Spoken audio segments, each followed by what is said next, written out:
Exodus chapter 14. Then the Lord spoke to Moses, "Tell the Israelites to turn back and camp in front of Pi-hahiroth between Migdol and the sea. You must camp in front of Baal-zephon, facing it by the sea." Pharaoh will say of the Israelites, "They are wandering around in the land in confusion. The wilderness has boxed them in. I will harden Pharaoh's heart so that he will pursue them. Then I will receive glory by means of Pharaoh and all his army, and the Egyptians will know that I am the Lord." So the Israelites did this. The Egyptian pursuit. When the king of Egypt was told that the people had fled, Pharaoh and his officials changed their minds about the people and said, "What have we done? We have released Israel from serving us." So he got his chariot ready, and he took his troops with him. He took 600 of the best chariots and all the rest of the chariots of Egypt with officers in each one.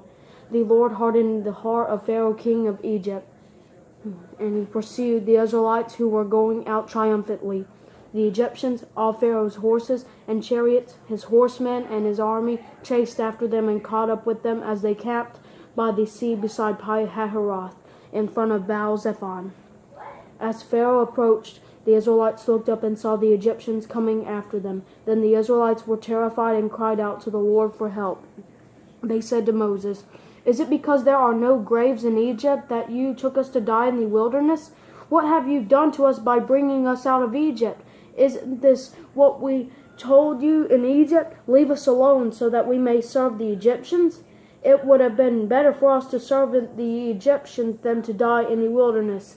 But Moses said to the people, "Don't be afraid. Stand firm and see the Lord's salvation. He will provide for you today. For the Egyptians you see today, you will never see again. The Lord will fight for you. You must be quiet." Escape through the Red Sea. The Lord said to Moses, "Why are you crying out to me? Tell the Israelites to break camp. As for you, lift up your staff, stretch out your hand over the sea, and divide it so that the Israelites can go through the sea on dry ground. I am going to harden the hearts of the Egyptians so that they will go in after them, and I will receive glory by means of Pharaoh, all his army, and his chariots and horsemen. The Egyptians will know that I am the Lord when I receive glory through Pharaoh, his chariots, and his horsemen."